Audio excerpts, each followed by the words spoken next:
بسم اللہ الرحمن الرحیم۔ السلام علیکم۔ اللہ تعالیٰ کی توفیق سے ہم سورہ فاتحہ کا ترجمہ اور تشریح پڑھ رہے تھے، تو پچھلی ویڈیو میں ہم نے الرحمن الرحیم مالک یوم الدین تک پڑھا تھا۔ Excuse me. تو اس کو شارٹلی ایکسپلین کر دیتے ہیں، پھر آگے پڑھتے ہیں۔ تو ہم نے لاسٹ ٹائم پڑھا تھا کہ الحمدللہ رب العالمین، سب تعریفیں اللہ تعالیٰ کے لیے ہیں جو سارے جہانوں کا حاکم ہے، سارے جہانوں پر جس کا حکم چلتا ہے تو وہ سارے جہانوں کا حاکم ہے، حکمران ہے۔ تو مطلب سورج چاند ستاروں پر اس کا حکم، ہواؤں پر اس کا حکم، آسمان پر اس کا حکم، زمین کے نیچے اس کا حکم، آسمان سے اوپر اس کا حکم، موسموں پہ اس کا حکم، مطلب کائنات کے ذرے ذرے پہ اس کا حکم چل رہا ہے۔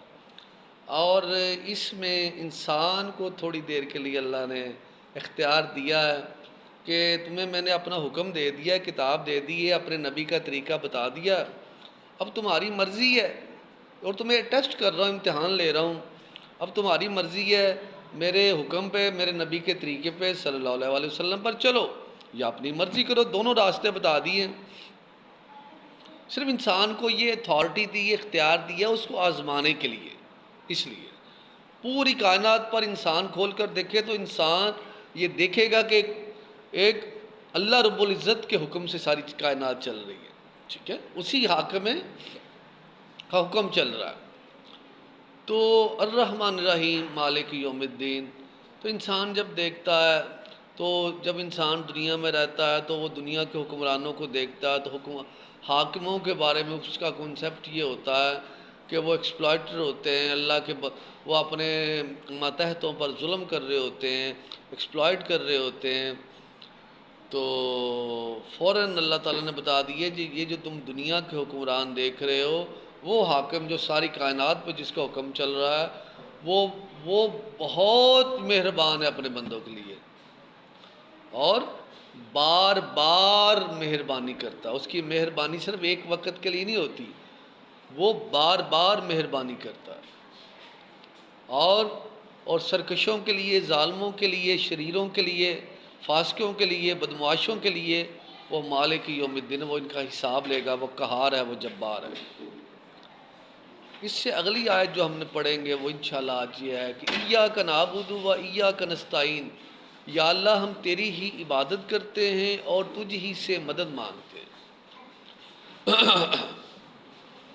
ہمارے ذہنوں میں مسلمانوں کی اکثریت عبادت سے مراد یہ سمجھتی ہے کہ عبادت سے مراد صرف نماز، دن میں 5 نمازیں پڑھ لینا، سال میں 30 روزے رکھ لینا، اور زندگی میں ایک دفعہ حج کر لینا، زکوٰۃ دے دینا سال میں ایک دفعہ، اور تسبیحات، ذکر اذکار، محافل نعت، محافل ذکر، اور تہجد اور صلاۃ تسبیح، یہ سارا عبادات کا دائرہ ہے۔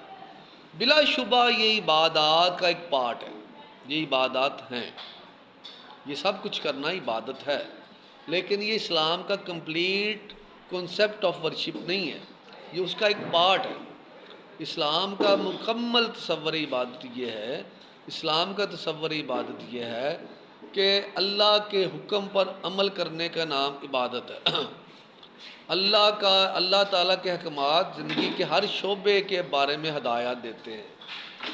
اگر آپ عبادات کو اللہ کے حکم سے کرتے ہیں تو وہ عبادت، اگر آپ گھر کے معاملات کو اللہ کے حکم سے چلاتے ہیں تو وہ عبادت، اگر آپ سیاسی معاملات کو اللہ کے حکم سے چلاتے ہیں تو وہ عبادت، اگر آپ